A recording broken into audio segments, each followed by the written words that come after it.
अस्सलामुअलैकुम, मैं हूं ताबिश मीर और आप मुलाहिज़ा कर रहे हैं इस वक्त पाकिस्तान सुपर लीग से मुताल्लिक K21 की खुसूसी ट्रांसमिशन। और अगर बात की जाए पाकिस्तान सुपर लीग सीज़न 11 के हवाले से, तो अब ये जो मामला है पाकिस्तान सुपर लीग सीज़न 11 का, ये प्ले ऑफ में दाखिल हो चुका है। जी हाँ, जहां 4 टीमों ने अब क्वालिफाई कर लिया है। सरे फहरिस्त हैं पेशावर ज़ल्मी, जबकि दूसरी जानिब अच्छी परफॉर्मेंस के साथ इस्लामाबाद यूनाइटेड और मुल्तान सुल्तान ने भी अपनी जगह प्ले ऑफ के लिए बना लिया। और but now it is surprising Hyderabad के लिए।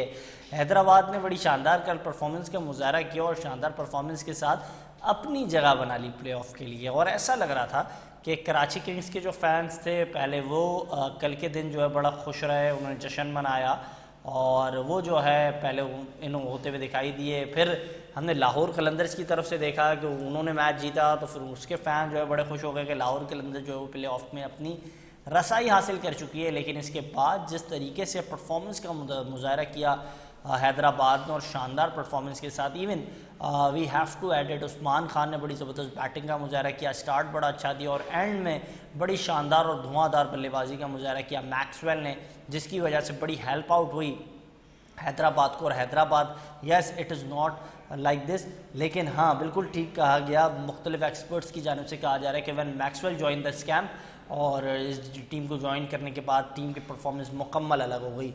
मुझे ज्वाइन कर चुके पाकिस्तान की क्रिकेट का बहुत मोतबर नाम, बहुत ज़बरदस्त टेस्ट क्रिकेटर, और क्रिकेट की हिस्ट्री के अंदर मोर देन 70 टेस्ट मैचेस के अंदर आपने एज अ क्रिकेटर जो है पाकिस्तान को प्रेजेंट किया, और ना सिर्फ प्रेजेंट किया, one of the finest wicket keeper batsman in the history of Pakistan cricket Wasim Bari साहब is with me and he also serve for Pakistan cricket board as a chief selector. और बड़े ज़बरदस्त इनके फैसले थे, बड़े खिलाड़ियों को इन्होंने पिक एंड चूज़ किया, बड़ी ज़बरदस्त अपने वक्त की टीम बनाई जो आज भी कहा जाती है। सर सबसे पहले बहुत शुक्रिया कीमती वक्त देने के लिए वसीम बारी साहब। और कैसे देख रहे हैं इस वक्त, बुनियादी तौर पर ये सवाल उठ रहा है कि आपके पास वो विकेट कीपर बैटर नहीं है हर यूनिट के अंदर। आप अगर किसी भी फॉर्मेट की बात कर लें, कोई ऐसा इंप्रेसिव विकेट कीपर बैटर नहीं है, तो हम क्या गलती कर रहे हैं? इस वक्त सरफराज ने टीम को ज्वाइन कर लिया है, वो हेड कोच के तौर पे भी काम करते हैं, सेलेक्टर के तौर पे भी काम करते हैं, कई उसको रोल दिए जाते हैं, लेकिन एक अच्छा विकेट कीपर बैटर ये कैसे आपको मिलेगा? आवाज आपकी नहीं आ रही थी, क्लियर आवाज नहीं है। सर आप मुझे सुन पा रहे हैं अभी? जी जी जी, मुझे काइंडली ये बताइएगा एक अच्छा विकेट कीपर बैटर कैसे मिलेगा, कैसे मुयस्सर होगा, काइंडली गाइड करें सर। देखें, जब मैं यंगस्टर था तो मैं क्रिकेट की किताबें पढ़ता था। तो गॉडफ्री एवंस जो इंग्लैंड के विकेट कीपर थे, famous wicket keeper in Kent, उन्होंने अपनी किताब में लिखा wicket keepers are born not made. Wicket keepers आप बन नहीं सकते, wicket keepers are born and not made. Either you can keep wickets और you can't keep wickets. So I am a firm believer of what he wrote in his book. Wicketkeepers are born, not made. जो era of wicketkeepers था जिस जमाने में 1967 से 1984 तक जिस जमाने में मैं खेलता था, दुनिया के बेहतरीन विकेटकीपर पैदा हुए उस जमाने में। Alan Knott, Robin Marsh, Engineer Kirmani, Jeffrey Dujon, Wasim Bari. तो ये कहावत थी और आपने देखा होगा, सुना भी होगा, तो विकेट कीपर जो होते हैं वो 17-15 साल तक लॉन्ग खेलते हैं। तो विकेट तो वो कहावत है, वो मैं कहावत को बिलीव करता हूँ, विकेट कीपर का बॉर्न नॉट मेड। बिल्कुल सही कहा आपने सर। लेकिन सर मुझे काइंडली ये भी बताइएगा, कुछ क्रिकेट एक्सपर्ट्स का या एक्स क्रिकेटर्स का मानना है, जैसे आप अपने वक्त के एक बड़े लेजेंडरी विकेट कीपर बैट्समैन थे, फिर सलीम यूसुफ साहब को हमने देखा, तस्लीम आरिफ मरूम साहब वो भी मौजूद थे इस कंपटीशन में, फिर बाद में हमने राशिद लतीफ़ को देखा, अनिल दिलपत भी आए, दीगर और मोइन खान, जावेद कदीर, एक लंबी फहरिस्त है विकेट कीपर्स की। लेकिन जो क्वालिटी आपकी थी, फिर सलीम यूसुफ की थी, वो ये कहा जाता है कि नेचुरली जो है विकेट कीपर्स थे और बैटिंग को इतना ज़्यादा संजीदा आपने नहीं लिया था, लेकिन बैटर बहुत बड़े थे आप लोग भी, लेकिन बहुत बड़े विकेट कीपर थे। जो आपके वक्त के बॉलर थे, सरफराज नवाज, इमरान खान, अजीम हफीज, सलीम जाफर, तो ये सारे बड़े बड़े बॉलर्स के खिलाफ विकेट कीपिंग की। तो आज के क्या मसला है, हमारे विकेट कीपर्स ने बैटर्स पर, बैटिंग पे ज्यादा तवज्जो दे दी, एज अ बैटर अपने को ज्यादा ग्रूम करने, इसके लिए अच्छे विकेट कीपर नहीं बन पा रहे? थोड़ी सी क्रिकेट में तब्दीली आ गई है। जिस जमाने में हम थे 1967 से लेकर 1984 तक, उस जमाने में विकेट कीपर को प्रायोरिटी दी जाती थी। Wicket keeper batsman. लेकिन अब क्रिकेट में तो थोड़ी तब्दीली आ गई है कि अब बैट्समैन विकेट कीपर चाहिए होता है, तो खास तौर पर T20 क्रिकेट में और ODI क्रिकेट में, इसमें विकेट कीपर उसको खिलाते हैं जो बैटिंग कर सकता हो। तो थोड़ा सा तब्दीली आई है क्रिकेट में, तो अब तब्दीली के साथ ही टीम की सिलेक्शन होती है। तो मैं समझता हूँ कि ये तब्दीली कमर्शियल तब्दीली आई है और जरूरियात बदलते हैं टीम की। अच्छा, बिल्कुल दुरुस्त फरमाया सर। अच्छा सर, काइंडली ये भी बताइएगा, अब एक हमने टेन्योर देखा आपकी विकेट कीपिंग का, वो बड़ा शानदार गुजरा। फिर एज अ सेलेक्टर आपने काम किया, बड़े बड़े शानदार खिलाड़ियों को पिक एंड चूज़ किया, आपकी सिलेक्शन को कोई गलत साबित नहीं कर सकता था। उस दौर में भी यकीनी तौर पर मीडिया भी होगा, न्यूज़पेपर्स का दौर था, तनकीद होती होगी, लेकिन तनकीद बरा इसला होती होगी, तनकीद कोई कर नहीं सकता था क्योंकि इंतखाब बड़ा ज़बरदस्त था। अब जो है आपने सिलेक्शन की कमेटी तो कायम कर दी, उसका कोई चीफ सेलेक्टर है नहीं। अब आप जब सिलेक्शन कमेटी का चीफ बनाएंगे नहीं, और काफ़ी अरसे से मसला चल रहा है, इसके बाद जो खिलाड़ी पिक एंड चूज हो रहे हैं उस पर भी सवालात उठ रहे हैं। मैं विकेट कीपर्स के हवाले से बात करूं, डोमेस्टिक में बड़ी शानदार परफॉर्मेंस की मिर्ज़ा साद बेग ने, उसको आपने पिक किया नहीं। अगर मैं विकेट कीपर्स के हवाले से बात करूं, PSL में देख लें उस्मान खान परफॉर्म हो रहे हैं, वो टेस्ट खेलते नहीं हैं। आपने गाजी गौरी को पिक कर लिया, रोहिल नज़ीर, बिस्मिल्लाह खान बड़े ज़बरदस्त परफॉर्मर है डोमेस्टिक के, उनको मुसलसल इग्नोर किया जा रहा है। तो हमारे सेलेक्टर्स क्या कर रहे हैं, इनकी क्वालिटी किस तरह की क्वालिटी है? क्या ये जाते हैं स्टेडियम्स, क्या ये ग्राउंड्स में जाते हैं, खिलाड़ियों को देखते हैं वो क्या कर रहे हैं, उनके पास ये रिकॉर्ड्स मौजूद भी हैं? सिलेक्शन ऑफ द टीम तो बड़ी एक मुश्किल चीज़ नहीं है, आसान चीज़ है।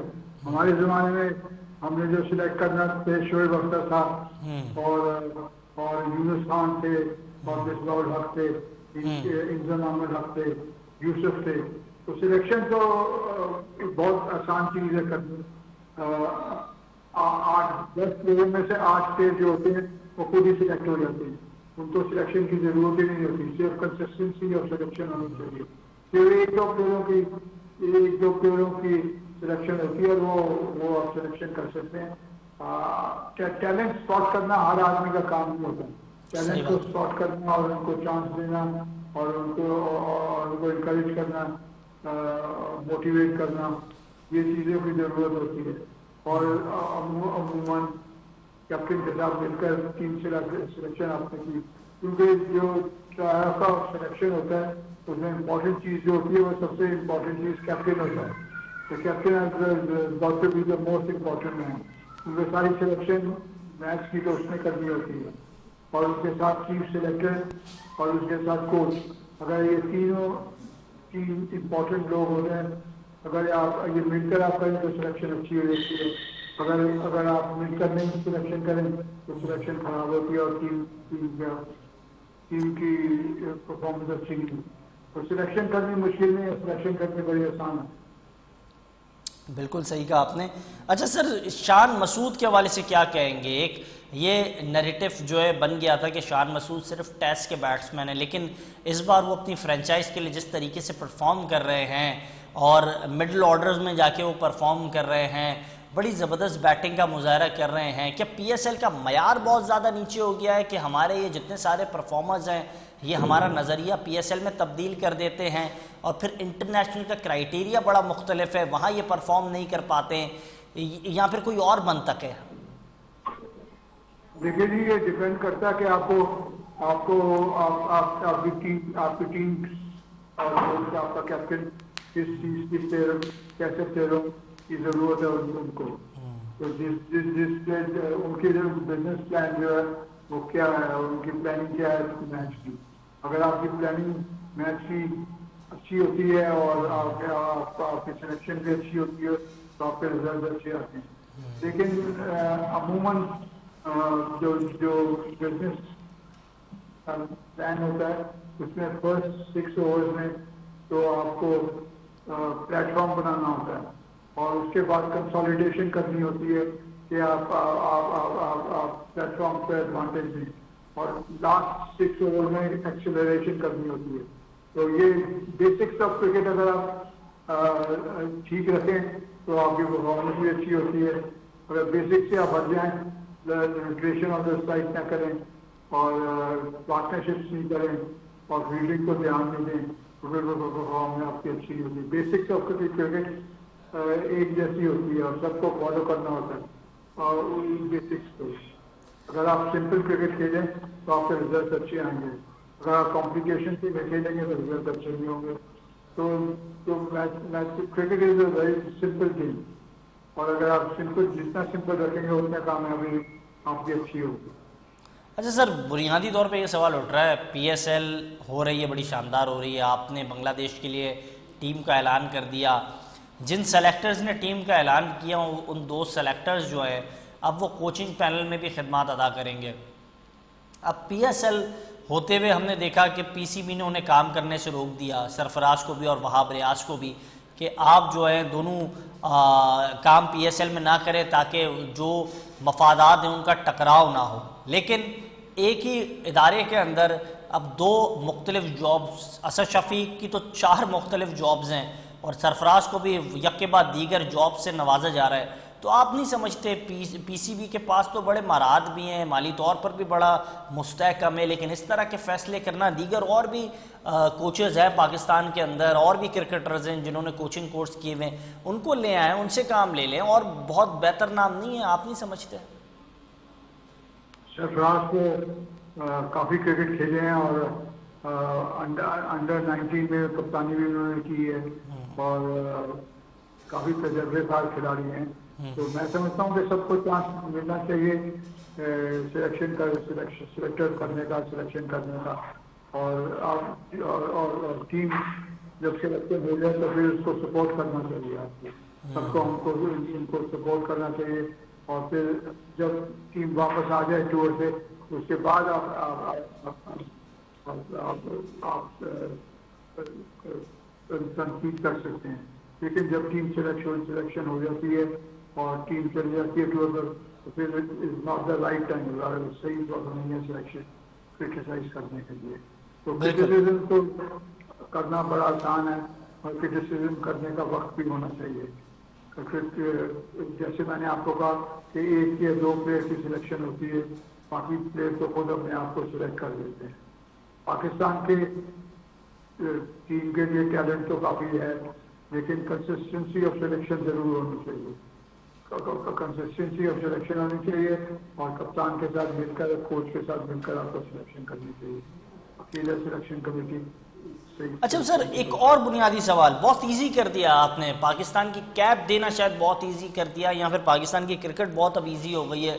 हर शख्स जो है डोमेस्टिक में परफॉर्म करता है या डोमेस्टिक में परफॉर्म ना भी करे, PSL के ज़रिए पाकिस्तान की कैप हासिल कर लेता है। हमने पाकिस्तान की कैप को बहुत इजी बना लिया है। आज से पहले जब आप क्रिकेट खेलते थे बड़ा मुश्किल था, आप विकेट कीपर थे, उससे पहले अगर हम देखें मसूद इकबाल भी विकेट कीपर थे, राशिद इसरार भी विकेट कीपर थे, तो वो आ नहीं सके। अगर हम बॉलिंग में भी चले जाएं, इकबाल कासिम और तौसीफ अहमद ने अपनी यूनिट को इतना ज़बरदस्त संभाला हुआ था। सर अब्दुल रकीब जो है वो इंटरनेशनल क्रिकेट के अंदर डेब्यू नहीं कर पाए। फास्ट बॉलिंग में हम चले जाएं तो उस वक्त भी बड़े ज़बरदस्त बॉलर थे, जाफ़र नज़ीर जैसा बॉलर था, वो डेब्यू नहीं कर पाया। तो ये सारे जो अब क्राइटेरिया, अब हर पाकिस्तान डोमेस्टिक खेलने वाला या PSL खेलने वाला उसको चांस मिल जाता है, तो ऐसा क्यों है सर? ये बात आपकी सही है। इसकी 2 वजूहत हैं। एक तो क्रिकेट ज़्यादा हो गई है, अब T20 के प्लेयर्स अलग होते हैं, ODI के प्लेयर्स अलग होते हैं, टेस्ट मैच के प्लेयर्स अलग होते हैं। तो इनकी सिलेक्शन आप करें तो काफ़ी प्लेयरों को मौका मिल जाएगा सिलेक्शन करने, सिलेक्ट होने का। तो एक तो ये बात है। दूसरी बात ये है कि कंसिस्टेंसी ऑफ सिलेक्शन होनी चाहिए। आपको अगर आपने सिलेक्ट किया कि प्लेयर में टैलेंट है और ये परफॉर्म कर सकता है तो फिर आप उसको जरूरी है कि आप उसको सही मौका दें, कम से कम फेयर चांस में टू प्रूव हिज सिलेक्शन। अगर आप अच्छा सर, एक और चीज़ सर, एक और चीज़ मुझे काइंडली बताइएगा। एक ये बड़ा वाकया बड़ा मशहूर भी है, अगर मैं गलत हूँ तो मुझे काइंडली राइट भी कीजिएगा, मेरी जो है वो भी होगी, इस पर मुझे मालूम भी होगा कि अगर मैं गलत हूँ। काइंडली मुझे ये बताइएगा, एक और बात ये भी उठती है कि जावेद इकबाल साहब जो है उनके जो नेफ्यू थे वो भी डोमेस्टिक में परफॉर्म कर रहे थे, लेकिन हाँ बड़ी ज़बरदस्त परफॉर्मेंस थी मिसबाह उल हक की, और आपने उनको पिक किया था और आपने उनकी परफॉर्मेंस पर डोमेस्टिक की आपने उन्हें पिक किया था।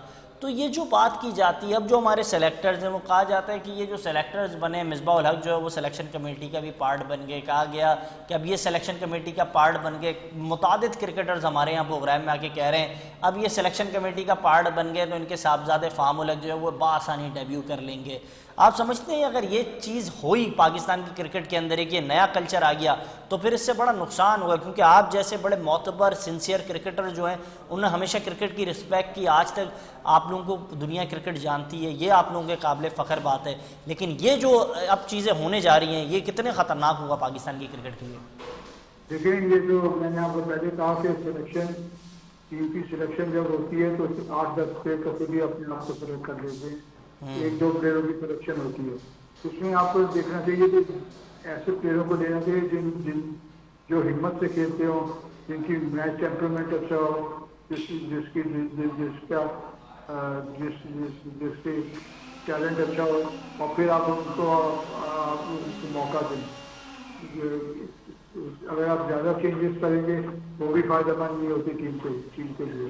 तो आपको मौका देना चाहिए प्लेयर को, fair chance to show its talent. तो हर सिलेक्टर और हर चीफ सिलेक्टर और हर कप्तान के अपनी अपनी चॉइसेस होती हैं, अपने अपने उनके स्पॉट टैलेंट करने का तरीका होता है। तो मैं समझता हूँ कि सिलेक्शन करनी एक मुश्किल चीज़ नहीं है, लेकिन it should be a fair selection. और ज़्यादा इम्पोर्टेंट आदमी जो क्रिकेट में होता है वो कप्तान होता है। कप्तान plays a very important role in cricket. सबसे इम्पोर्टेंट रोल क्रिकेट में कप्तान का होता है। तो उसने ही अंदर टीम खिलानी होती है, उन प्लेयरों को वो सिलेक्ट करता है जिस प्लेयरों की उसकी ओपिनियन अच्छी हो। तो ये इम्पोर्टेंट आदमी कप्तान होता है। उसके बाद कोच होता है जो प्लानिंग करता है, और चीफ सिलेक्टर होता है जो सही प्लेयरों को सिलेक्ट करता है। अगर आप इन बेसिक प्रिंसिपल पर चलते हैं तो आपके रिजल्ट भी अच्छे होते हैं। तो आपका बहुत बहुत शुक्रिया, आपने मुझे मजबूत किया। बिल्कुल, बहुत शुक्रिया सर कीमती वक्त देने के लिए। हमारे साथ मौजूद थे वसीम बारी साहब, पाकिस्तान के साबिक चीफ सेलेक्टर। आपने उनकी गुफ्तगू मुलाहिजा की। वक्त है शॉर्ट ब्रेक का।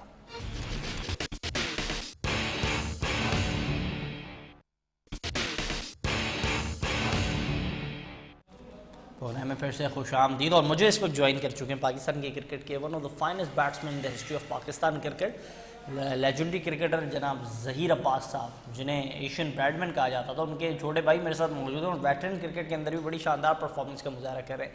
पाकिस्तान के लिए साइड मैचेस भी खेले, बड़ी ज़बरदस्त इनकी माजी रहा और शानदार परफॉर्मेंस इन्होंने भी की।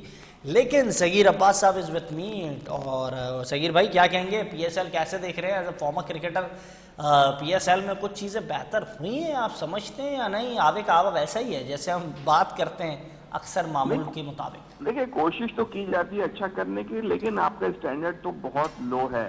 अगर आप अपने पड़ोसियों की लीग देखें, जो कि मैं तफाकत देखता हूँ, क्योंकि क्रिकेटर जो होता है ना, शौकीन होता है, वो हर चीज देख रहा होता है। हाँ। क्रिकेट देखना होता है, उससे ये नहीं कि कौन खेल रहा है, इंडियन खेल रहे हैं, पाकिस्तानी खेल रहे हैं, फिर जो भी खेल रहे हैं XYZ। तो हमें क्रिकेट देखने से मतलब होता है, आसमान जमीन का फर्क नजर आता है यहाँ की क्रिकेट में। यहाँ के जो फॉरेनर्स भी आए हैं वो आए हैं जो बिल्कुल रिटायर हो चुके हैं, और जो बिल्कुल रिटायरमेंट के पास हैं। अब जो इंडियन प्रीमियर लीग भी उनको नहीं लेता, जो पहले बहुत नामवर प्लेयर थे। अब ये डिफरेंस, और हमारी जो क्रिकेट के अपने लोकल प्लेयर्स हैं, कुछ के अलावा जो 1-2 यंगस्टर नजर आए, कोई टैलेंट नजर नहीं आया, उनको कोई सेंस ही नहीं है क्रिकेट खेलने। लेकिन एक और चीज़ बताए ना ज़हीर भाई मुझे, ये जो हमने बैन लगाना शुरू किया फॉरेन क्रिकेटर्स पर, इसका कुछ असर होगा फॉरेन क्रिकेटर्स पर या नहीं होगा? क्या बैन का क्या असर होगा? वो पाकिस्तान नहीं आ सकेंगे, कोई और लीग ले लेगी। अगर वो अच्छे हैं तो यकीनन कोई और ले लेगा। अब IPL ने भी लिया ना, जो भी लड़के हमारे नहीं, ये जो आपने डॉसन पर बैन लगा दिया, डॉसन शनाका पर, और आपने क्या 1 साल का बैन लगा दिया है। अब वो पहले सीजन में IPL के पिक हो गए हैं, वो 1-2 और सीजन भी खेल लेंगे, तो उनके लिए इतना असर थोड़ी पड़ेगा। आप क्या समझते हैं? नहीं, कोई फर्क नहीं पड़ेगा। देखें, हम अपनी लीग से इनको बैन कर सकते हैं, दुनिया से थोड़ी बैन कर सकते हैं, क्रिकेट खेलने से थोड़ी बैन कर सकते हैं। तो उनको क्या फर्क पड़ेगा? वही मैं कह रहा हूँ ना, ये नहीं तो कोई और लीग ले लेगी उनको। पाकिस्तान से अच्छी लीगें भी तो है ना, आईपीएल के अलावा भी तो और लीगें हैं, अरेबियन लीग है, बांग्लादेश लीग है, कैसा है, श्रीलंकन लीग है, तो लीग तो बहुत होती जा रही है। तो अगर वो इस काबिल हैं, अच्छे प्लेयर हैं, तो यकीनन कहीं ना कहीं तो खेल ही लेंगे वो, ठीक है, अगर वो उनको अच्छी अच्छा, ऑफर आ रही है। एक और चीज वो ये कि आज से पहले हमें याद है when you were playing for Pakistan in the domestic, you were representing Pakistan, तो उस वक्त ये सोच होती थी क्रिकेटर की मुझे 4 डे क्रिकेट खेलनी है, टेस्ट रिकग्निशन हासिल करनी है, पाकिस्तान को टेस्ट में रिप्रेजेंट करना है। But now when it's league cricket fever on the head, और इसके बाद सिनेरियो बिल्कुल मुख्तलिफ है। हर क्रिकेटर जो है वो जल्दी से रिटायरमेंट लेता है, T20 की तरफ आता है, दुनिया भर में लीग्स खेलता है, लीग्स में पैसे जल्दी से बना लेता है। तो अब आप क्या समझ रहे हैं, वो क्रिकेट की जो प्रेजेंटेशन थी वो ख़त्म होती जा रही है?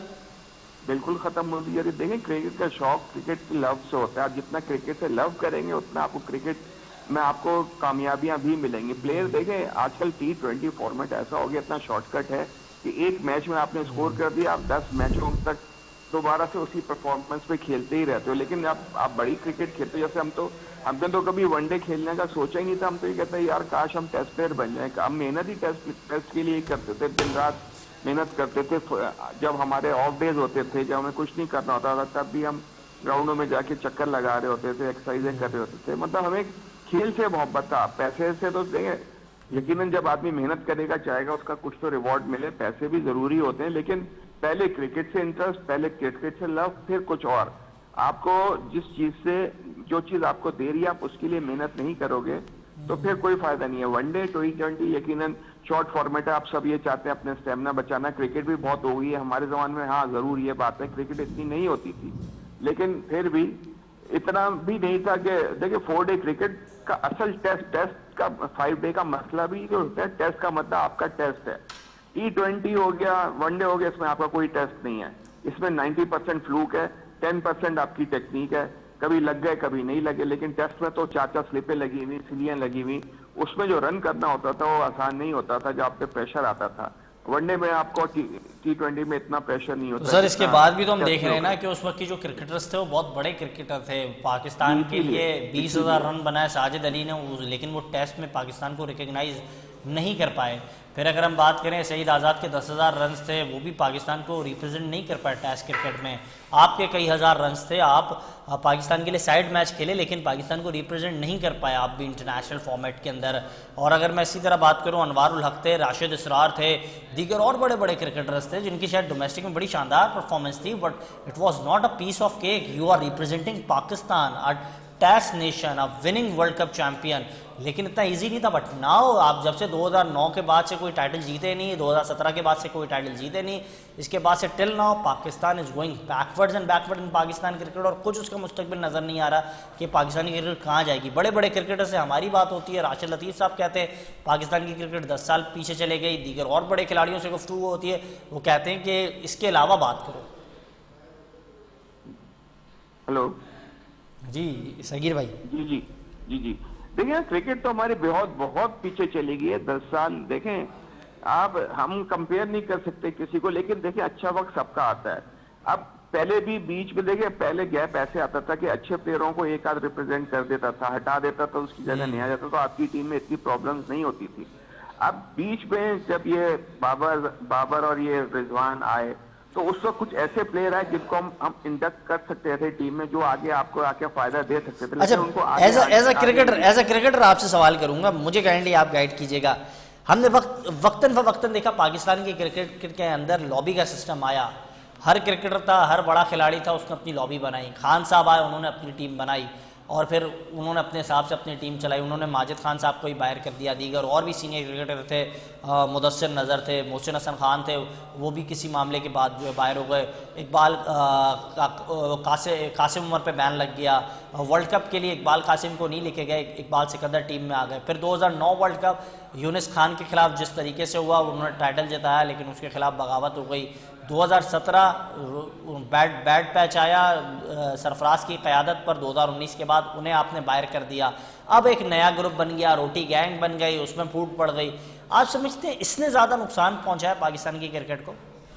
जी जी बिल्कुल। देखिए जब आपके पास देखिए पहले प्लेयर पावर थी, ठीक है ना, अब उससे देखिए जो भी गैंग बनता है ना, जो भी उससे नुकसान होता ही होता है। अब जितना फेयर होंगे, जितना फेयर तरीके से सिलेक्शन करेंगे, देखें मेरे लिए पाकिस्तान सबसे पहले, लाहौर कराची हैदराबाद कुछ भी नहीं है। बेशक कोई बेशक भी बेशक कोई बहुत अच्छा प्लेयर हो नजर आए, आप 100% आप उसको लें, चाहे वो कहीं किसी गांव का भी क्यों ना हो, अगर उसमें आप टैलेंट है, अगर प्लेयर है तो आपको लेना चाहिए। आपको लॉबियां नहीं बनानी चाहिए। उसके अलावा ये ओपनर है जी, मैं ओपनर हूं, अगर ये अच्छा है मुझसे, अगर ये आ गया तो ये तो छा जाएगा, ये रिकॉर्ड कायम कर देगा, मुझे बाहर कर देगा। देखिए अल्लाह ताला ने सबके रिस्क लिखा हुआ है, सबके लिए सब कुछ अल्लाह ताला की मर्जी से होता है। आप किसी को काटेंगे, इस तरह करेंगे तो आगे अल्लाह ताला आपको दिखाएगा। आपके सामने बहुत मिसालें आपके सामने हैं। तो जी फेयर, जब तक फेयर आपको क्रिकेट नहीं खेलने को अच्छा, मिलेगी, आप एक और बहुत नहीं बड़े डिपार्टमेंट में भी खेले, आपने उस डिपार्टमेंट को भी रिप्रेजेंट किया, जहीर भाई भी उस डिपार्टमेंट में थे, उस डिपार्टमेंट ने क्रिकेटर्स बहुत सारे फराम किए, दीगर और भी एथलीट्स फराम किए, जहांगीर खान भी उस डिपार्टमेंट का पार्ट थे। लेकिन मुझे आप ये बताएं कि आप समझते हैं वन मैन सुप्रीमेसी, वो ज़्यादा ज़रूरी है या फिर सबको जो है अपने डोमेन में काम करना चाहिए, सेलेक्टर्स को अपने डोमेन में, कोचेस को अपने डोमेन में, कप्तान को अपने डोमेन में? अगर हम 92 की बात करें तो हमें ऐसा लग रहा था पाकिस्तान की क्रिकेट को अगर हम देखें, खान साहब was dealing everything from chairman to selectors and as a captain. फिर हम 2009 की बात करें, यूनिस खान मरूम शेरियाल खान के से किस तरीके से बात करते थे, वो बड़े बोल्ड अंदाज से बात करते थे, वो किसी की नहीं सुनते थे। फिर हम 2017 की बात करें तो सरफराज बिल्कुल अपोजिट थे इन दोनों शख्सियात के। तो आप समझते हैं वन मैन सुप्रीमेसी शायद वो ही चेंज ला सकती है पाकिस्तान की क्रिकेट में? देखिए अब टाइम बदल गया है, पहले क्रिकेट कुछ और थी, अब बहुत क्रिकेट हो गई है। ठीक है, जरूर देखें इमरान खान को लड़कों के बारे में पता था, वो उनके एडवाइजर जरूर थे एक आध जिससे पूछ के मशवरा लेके, लेकिन वो भी डोमेस्टिक क्रिकेट इतनी नहीं खेले थे। वो एडवाइजर कौन थे? अब एडवाइजर XYZ कोई भी हो सकता है, सलीम मलिक भी एडवाइस आप तो जानते होंगे ना सगीर भाई, आप तो उस वक्त क्रिकेट भी खेलते थे तो आपको तो बेहतर मालूम होगा। जावेद भाई होते थे एडवाइजर, मतलब जो भी होता था प्रॉपर क्रिकेट। अच्छा, कुछ लोगों का ये मानना था, हाल ही में आपको याद होगा वसीम अपना रमीज राजा साहब जो है वो कप्तान, वो जब चेयरमैन बन गए तो रमीज राजा साहब कहते थे मैं एडवाइजर हूँ। मुझे नहीं समझ आया, दोबारा पूछें। नहीं, मैं ये कह रहा हूँ माजी में कुछ लोग कहते थे कि रमीज हसन राजा साहब भी एडवाइजर थे। जी यकीनन देखिए प्लेयर तो अच्छे ही थे ना, वो बाद में तो अच्छे हो ही गए थे। यकीनन जब एक प्लेयर के आप अच्छे प्लेयर होता है साथ आपके कोई एडवाइस देना तो आप सुनते हो उसकी, आप किसी नॉर्मल प्लेयर की नहीं सुनते, जो अच्छे प्लेयर ही की सुन रहे होते हो आप। तो यकीनन देखें सब टीम के लिए सोचते थे और अच्छा सोचते थे। उस वक्त उसमें भी लॉबियां थी, लेकिन ऐसी लॉबियां नहीं थी जो आप प्लेयर को ऊपर ही नहीं आने देते थे। प्लेयर ऊपर आए हैं, लेकिन उस जमाने में प्लेयर इतने बड़े हुआ करते थे वो अपनी जगह ही नहीं छोड़ते थे। इसकी वजह से काफी प्लेयर हमारे पहले के क्रिकेट नहीं ज्यादा खेल सके, क्योंकि आप जिसको भी खिला लें वो जब वो सेट हो जाता था वो हटता ही नहीं था टीम से। अच्छा सर, हैदराबाद टीम की कमबैक इस इवेंट के अंदर हुआ, कैसे देख रहे हैं? हम सब तो हैरान हो गए, क्रिकेट फिटनिटी को भी हैरान कर दिया हैदराबाद ने, जहां से वापसी की उम्मीद नहीं थी। हाँ नहीं, बहुत अच्छा खेले, देखें उन्होंने हिम्मत करी, उनकी जो टीम मैनेजमेंट थी वो लगता था, उनका कप्तान लगता था कि वो जीतने के लिए आए हैं, टूर्नामेंट में आगे जाने के लिए आए हैं। वो जो 2 4 5 मैच खेलने के लिए नहीं आया, खाना पूरी की और चले गए, नहीं। उनका एटीट्यूड देखें, उनकी टीम, उनका हार्ड वर्क देखे, उन्होंने जिस तरह किया, जिस तरह उन्होंने टीम को अपना उठाया, और बड़ी देखे मैक्सवेल कुछ नहीं कर रहे थे 4 मैच में, बड़े मैच के प्लेयर थे वो, उन्होंने उस टाइम पे स्कोर किया जब इनको टीम को मतलब जरूरत ही थी। अगर वो ना करते उस वक्त और 200 के अंदर टीम होती तो मैं नहीं समझता क्वालिफाई करते। उनकी वजह से 246 के करीब रन हुए और वहां से फिर इनका कमबैक। यकीनन जब इतना बड़ा स्कोर हो जाए तो फिर दूसरी टीम भी अंडर प्रेशर आती है, वो आउट हुई और आपके सामने इनके बहुत अच्छी एफर्ट थी, बहुत जबरदस्त एफर्ट थी जो ये इन्होंने कमबैक करके दोबारा अब आए। और देखें अब ये फेवरेट टीमों में से एक हो सकती है, मैं आपको इतना भी बताती है, अपसेट कर सकती है इस्लामाबाद को भी। और अपना अब तो 200 से जायद कर रही है, 240 की, अब अपसेट तो ना कहे। अब जिस तरीके से उन्होंने कमबैक किया, हैरान तो नहीं, मैंने इसको नहीं अपसेट बोला, मैं आगे की बात कर रहा हूँ। देखिए हो सकता है विकेट ग्राउंड, देखिए ना, विकेट एक अच्छी मिल रही है आपको, 2 खराब मिल रही है। इसी तरह इस पूरे टूर्नामेंट में हुआ है। कराची की कुछ विकेटें बहुत अच्छी होती थी, जो ऑस्ट्रेलियन सॉइल था उसमें 200 रन से ज्यादा ऊपर होते थे। अच्छा, तो हैदराबाद की बात की और आप अगर मौजूद हों और आपकी मौजूदगी का मैं फ़ायदा ना उठाऊं तो फिर अच्छा नहीं होगा। अब हैदराबाद की अगर बात की जाए तो one of the finest event हमने देखा था न्यास क्रिकेट स्टेडियम में, वो था India versus Pakistan test. Javed Miandad was on 280 और टीम डिक्लेयर कर दी थी खान साहब ने, उस फैसले को ऐसा क्रिकेटर, आज भी लोग क्रिकेटर्स बात करते हैं उससे गुफ्तगू शुरू होती है, तो कैसे समझते हैं वो बेहतर फैसला था as a captain Imran Khan का? नहीं देखिए, उसके रन हो सकते थे। मैं इत्तेफाक से वो मैच ग्राउंड में ही देख रहा था, मैं भी सरप्राइज हुआ था कि यार ये कुछ तो रन रह गए, अगर ये कर लेते रिकॉर्ड बन जाता है इनका, तो टीम तो वो मैच जीत ही जाती है पाकिस्तान। जैसे भी इतना टाइम भी था, लेकिन देखिए कप्तान की मर्जी, अब कप्तान के समझ में उस वक्त ये है कि जल्दी से आउट करो यार, ऐसा ना हो कि लेट हो जाए या मारा। लेकिन जीतना देखें रन से ज्यादा है। हर क्रिकेटर, हर कप्तान और पूरे मुल्क के लिए आपको एक इंडिविजुअल स्कोर जरूरी होता है, लेकिन एक जो टीम का जीतना होता है ना, उसकी कुछ बात ही और होती है। अब 400 रन कर दे हर प्लेयर और टीम मैच आपकी ना जीते तो उसका कोई फायदा नहीं है। मेरे हिसाब से मैं कर हो सकता था वो फिर भी जीत जाते, लेकिन हो सकता है सर हमारा माजी ऐसा रहा है कि एक खिलाड़ी 300 करने जा रहा था, कप्तान ने कहा कि आप डिक्लेयर मैं कर रहा हूँ टीम को। मुझे याद है मोहसिन हसन खान साहब ने भी कहा था कि मेरी इससे गुफ्तगू हो रही थी, उन्होंने कहा कि इमरान खान साहब ने टी ब्रेक पर जावेद मियांदाद को कह दिया था कि अगर तुम तेज़ खेलते हो तो मैं जो है पहले डिक्लेयर कर दूंगा, डिक्लेयर जो वक्त मैंने सेट किया उससे मज़ीद तजावीज़ कर लूँगा, लेकिन अगर तुम स्लो खेलोगे तो फिर मजबूरन मुझे जो है टीम को डिक्लेयर करना पड़ेगा, क्योंकि मुझे इंडिया की बैटिंग लाइनअप को जो है जल्दी आउट करना है। तो ये हिकमत अमली थी उस वक्त के लोगों की। आज ऐसी हिकमत अमली, आज ऐसा team plan, game plan, workout क्यों नहीं होता टीम के साथ? नहीं, अब देखें टीम में काफी चेंजेस भी आ गए हैं। वो क्रिकेट अब हो नहीं रही, अब प्लान एक से नहीं होता, अब 3-4 प्लान आपको लेके चलने पड़ते हैं। तो पहले ये था कि क्रिकेट इतनी तेज नहीं थी, स्लो क्रिकेट होती थी, एक दिन में 150 रन 200 रन बना करते थे। अब क्योंकि अब प्लान इसलिए ज्यादा बनने शुरू हो गए कि अब आपके ABC प्लान इसलिए है कि क्रिकेट एक दिन में 400 रन भी बन जाते हैं, तो अब मैच के रिजल्ट बहुत आने लग जाते हैं। टेस्ट की बात कर रहे थे ना आप। लेकिन सर वो अगर बात की जाए आज के क्रिकेटर्स की या माजी के क्रिकेटर्स की, आज के क्रिकेटर्स से माजी के क्रिकेटर्स तो बहुत बड़े बड़े थे। जी नहीं, हमारे जमाने क्रिकेटर बहुत बड़े थे जी, वो तो मैं बता रहा हूँ ना। एक तो टेस्ट स्टैंडर्ड और आम क्लब जो डोमेस्टिक होता था हमारा, उसमें अगर वो कोई पाकिस्तानी प्लेयर आता था, आप यकीन माने वो इतने मजे से स्कोर करते थे, लगता ही नहीं था जैसे पीस ऑफ केक। इतना डिफरेंस था एक डोमेस्टिक क्रिकेटर में और एक टेस्ट क्रिकेटर में। आजकल तो टेस्ट क्रिकेटर आपके साथ खेल रहा होता है तो हो सकता है अभी मैं उससे अच्छा खेल रहा हूँ। मिसाल दे रहा हूँ, वो नहीं पता चलता है कौन टेस्ट प्लेयर है कौन नॉर्मल क्रिकेटर है, बिल्कुल एक जैसा स्टैंडर्ड रह गया। अच्छा, एक और तो ये भी वजह है, मुझे बताइएगा। हमने देखा आपके टाइम पे क्रिकेटर्स जो है क्रिकेटर्स की रिस्पेक्ट करते थे। फजल महमूद साहब मरूम जो है वो मौजूद अगर हों उस वक्त के जो प्लेइंग क्रिकेटर्स के साथ या फिर उस अपने से जूनियर क्रिकेटर्स के साथ, तो बड़ा उन्हें रिस्पेक्ट किया जाता था। मैं नसीमुल गनी साहब की भी बात सुनता हूँ, अगर उनको भी देखता हूँ, जब उनसे ही मुलाकात होती है तो वो बताते हैं कि मोहसिन हसन खान और दीगर बड़ा रिस्पेक्ट करते थे, एक रिस्पेक्ट का बड़ा जो बैलेंस नज़र आता था। लेकिन नाउ अगर हम देखें माजी के जो लेजेंडरी क्रिकेटर्स हैं उनके साथ तो you guys go and have a great meetup, लेकिन when it's come to like cricketers, जो क्रिकेटर बहुत बड़े थे उनको शायद इतना बड़ा एक्सपोजर नहीं मिला हमारे सिस्टम में जो पॉलिटिक्स होती है उसकी वजह से, तो अब उनको उस तरीके से हमारा ना बोर्ड आगे लाता है ना उनसे काम लेता है, और हमारी जो क्रिकेटर्स हैं इनका एटीट्यूड लेवल तो बहुत high, it's high on the sky. अब ये क्रिकेटर नहीं रहे ना, अब जो बोर्ड में आते हैं वो क्रिकेटर नहीं है। हाँ, वो अदाकार है, कोई इश्तिहारों में आ रहा है, कोई ड्रामों में आ रहा है, कोई ड्रामे कर रहा है, कोई सियासत कर रहा है। ग्राउंडों में सारे टीवी वाले और क्या बोलूं मैं, कौन कौन से लोग आपको नजर आते हैं। पहले ऐसा नहीं था, पहले क्रिकेटर ही नजर आते थे। और क्रिकेटर आप मैच भी देखने चले जाओ, क्रिकेटर्स की फैमिलियां नजर आती थी, क्रिकेट के शौकीन आते थे। अब तो कोई रेंजर्स वालों का बेटा बेटियां, ऑफिशियल्स के बेटा बेटियां बस यही नजर आ रहे होते हैं, और सारे आपको टीवी वाले नजर आ रहे होते हैं। लेकिन सर वो एक अलग बात थी ना, वो एक अलग बात थी कि हमारे पाकिस्तानी कुछ क्रिकेटर जो बड़े ज़बरदस्त क्रिकेटर थे, मुझे याद है सलीम अल्ताफ साहब पाकिस्तान के बड़े ज़बरदस्त क्रिकेटर थे, लेकिन बाय एजुकेशन वो एक बड़े अच्छे लॉयर भी थे। मोहसिन हसन खान बड़े ज़बरदस्त क्रिकेटर थे, उन्होंने अदाकारी भी की। इस तरह दीगर और भी क्रिकेटर्स थे, बड़े अच्छे क्रिकेटर्स थे। अगर मैं बात करूँ मरूम कर्नल जो थे नुमान साहब, वो बड़े ज़बरदस्त जो है क्रिकेटर भी थे, लेकिन हाँ वो दीगर और भी शोबों से वाबस्ता थे, पाकिस्तान के कर्नल भी थे। तो ये सारी चीज़ें रही पाकिस्तान की क्रिकेट में।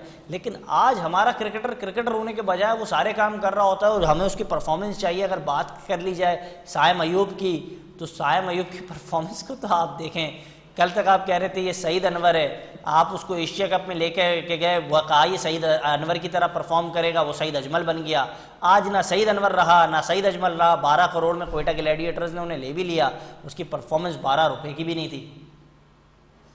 जी देखें, सारे ये समझ रहे थे कि ये तो आगे जाके यकीनन सईद अनवर ही बनेंगे, जिस तरह की उनकी ऑस्ट्रेलिया में और उन्होंने जो 1-2 इनिंगें खेली हैं। अब अनफॉर्चुनेटली या तो वो इंजर्ड हुए उसके बाद से, लेकिन इतना ऐसी कोई इंजरी नहीं थी कि उनकी फॉर्म इतनी खराब हो जाए। मुझे नहीं समझ में आता उनको किस चीज का प्रॉब्लम है कि वो स्कोर नहीं करते। एक तो जल्दबाजी बहुत है उनमें, 9 लोग शॉट उनको। अच्छा, एक वाकया मैं बताता हूँ सर आपको, एक वाकया भाई आप बात तो पूरी करने ही नहीं देते हो हर दफा यार। मैं एक वाकया आपसे शेयर करता हूँ, फिर जरा इस पर बात भी करूंगा ना आपसे।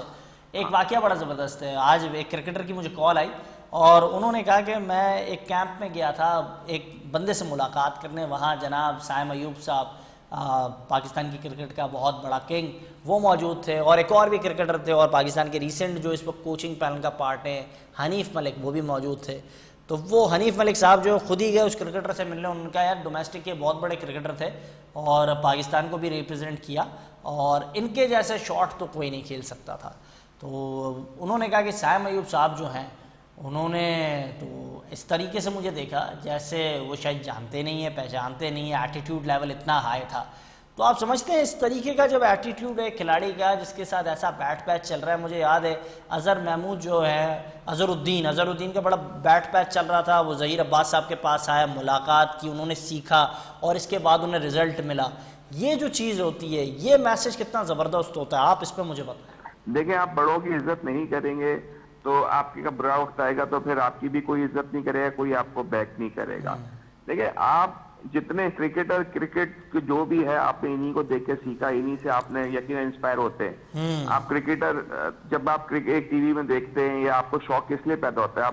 आप माँ के पेट में तो क्रिकेटर नहीं होते ना। यकीनन जब आप आते हो तो फिर आप देखते हो इन लोगों को, और आप जानबूझ के जब उनको इग्नोर करोगे इतने बड़े क्रिकेटर्स को अपने सामने, तो यकीनन मैं वही बात कर रहा हूँ। देखिए, ऊपर की अल्लाह ताला की एक जात है, ठीक है, वो भी चेक एंड बैलेंस रखती है क्रिकेटर पे। ये नहीं देखे एक आपको ढील दी जा रही है, फिर वो खींचते हैं तो फिर वो बड़ा मुश्किल हो जाता है। तो भाई जब तक आपने बड़ों की, मुझे याद है मेरे सामने, हालांकि ज़हीर अब्बास जैसा बड़ा क्रिकेटर पाकिस्तान में कम ही पैदा हुआ, हमारे सामने कोई फर्स्ट क्लास या टेस्ट प्लेयर गुजर जाता था, यकीन माने हम उसको मुंह खोल जाता था देखने के लिए। इतनी हम अभी भी मुझे कोई भाई के दोस्त मिलते हैं, पुराने क्रिकेटर मिलते हैं, अभी भी वो मैं अपने उनकी इज्जत में बड़े भाई ही की तरह करता हूँ जैसे मेरे बड़े भाई हैं। भाई आप अपने लीजेंड की इज्जत नहीं करोगे, उनकी रिस्पेक्ट नहीं दोगे, तो फिर आपका क्या, सबका यही हाल होना है। लेकिन आप इसी में आप बराबर वाली कंट्री में देख ले, अपने लीजेंड्स को कैसी इज्जत देते हैं, हर जगह उनको एडजस्ट किया हुआ है, बड़े को छोटे को, हर चीज को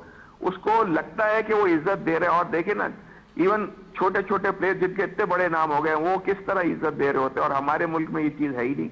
वो तो ऐसे समझते हैं जैसे कि पुराना क्रिकेटर होगा, हम बहुत बड़े क्रिकेटर हैं, पैसा आ गया तो बहुत बड़े क्रिकेटर हैं, लेकिन स्किल कुछ भी नहीं है, उनके फॉर्म कुछ भी नहीं है, परफॉर्मेंस कुछ भी नहीं है, सिर्फ पैसे की वजह से वो अपने आप को बहुत बड़ा समझने लग गए। मुझे तो यही लगता है। हाँ जी, बिल्कुल, बहुत अच्छा लगा आपसे गुफ्तगू करके। जनाब ज़हीर अब्बास साहब हमारे प्रोग्राम का पार्ट थे, आपने उनकी गुफ्तगू मुलाहिज़ा की और वो यही कह रहे थे कि इस वक्त पाकिस्तान की क्रिकेट जो है उसमें बेहतरी की अभी बहुत ज़्यादा गुंजाइश है। मतलब ये नहीं कहा जा सकता कि नाउ अब जो चेंज है वो आ रहा है, चेंज चाहिए, Pakistan cricket need a big change. इसी के साथ प्रोग्राम को इख्तिताम पजीर करेंगे, इजाज़त दीजिएगा, अल्लाह हाफ़िज़।